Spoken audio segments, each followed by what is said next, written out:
Welcome to Pro Practice, your guide to piano mastery. I'm Josh Wright, and today's episode is based on the first Arabesque by Claude Debussy, and it starts like this.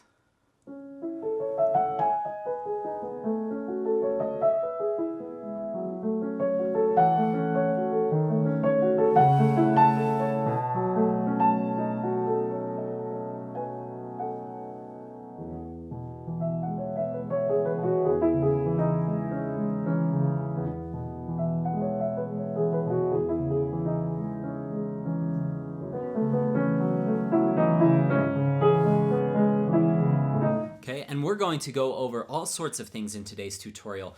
That's a little on the slower side, to be honest. You can definitely push that a little.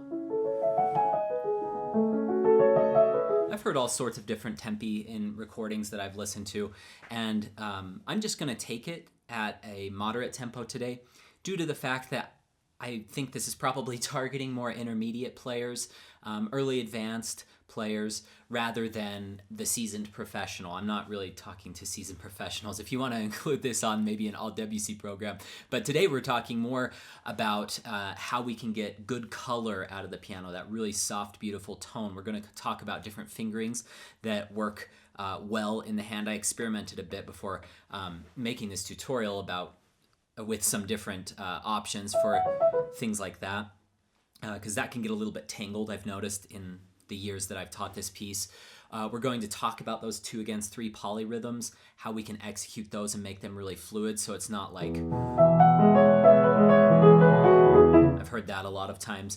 And then we'll talk about general like shaping and voicing in the piece, as well as all these tempi differences. So stringendo, mosso, tempo rubato, how we can manipulate the time throughout the piece. And with this being an impressionist piece, Debussy and Ravel apparently hated being called impressionists. They were much more keen on being called symbolists. But during that whole era, things are a lot based a lot around light and color, and how can we incorporate those concepts into our piano playing to bring out different shades of light and color. And that seems a little obscure, like, what are you talking about, Josh? Like, piano's just different amounts of pressure that you put on keys. But when you open up your imagination to different colors and different amounts of light and perhaps some imagery, go look at some impressionist painters for some inspiration on this piece in particular.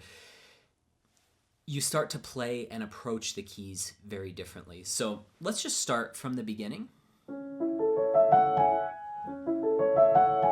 I think that can go to there, and then maybe a little less. One thing I'm careful to do is to not be so delicate on the beginning, because that is the temptation.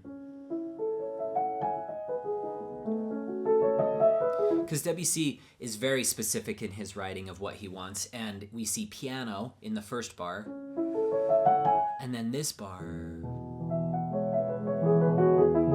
we see pianissimo. So I don't like to be too delicate, walking on eggshells right at the beginning of the piece, okay? That's something my teacher at Michigan always told me. He's like, Josh, you're walking on eggshells. Because I love soft, beautiful sounds at the piano, but you always have to be careful to look at the bigger picture, okay? So I would go to here,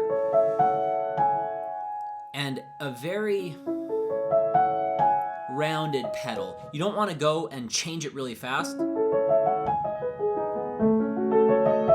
Sounds a little sterilized if you do that. Too clean. It wants just a little bleed over from the previous.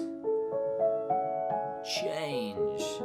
Up, down. Up, down. So basically my foot is going. So you can always go down quickly, but you want to release that slowly, because what's happening is inside the piano, when your pedal is depressed, the dampers are off the strings. And as you let them down slowly, there comes a point where they're barely touching, and there's still a little bit of vibrancy, and then it changes it out completely. So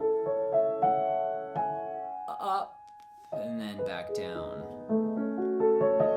Up, down, up, down. And that's just a really good habit to get into. One thing that I do want to caution you with is when you do more slow, rounded pedals, you have to be very careful of what fingers are holding down when you do that. So if you do this,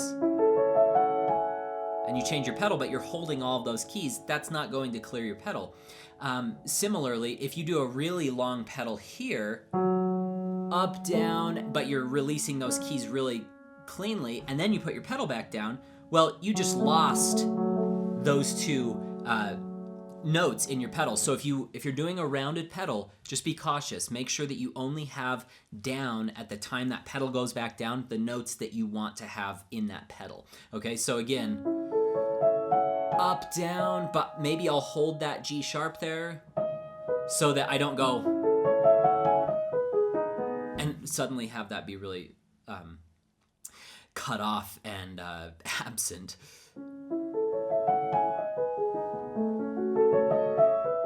I think I absolutely would. A lot of people get kind of fussy when you're changing up top. I do that with a lot of my students too. I'm like, oh, that sounds too dry. But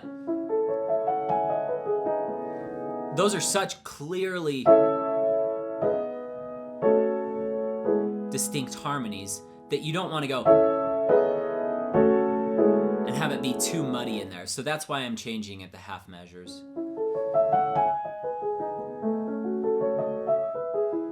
And you may have noticed how I shaped that. So I do a crescendo diminuendo on both of those to there, and then I do a crescendo diminuendo there, but I'm doing it at a lower level. And I'm just following the direction of the music so far as the first one's a little higher and the second one's lower. You could do the opposite, but I like to start in bar 3 there very softly. Grow through bar 4 to here. Dissipate to here, because this is all introductory material anyway, so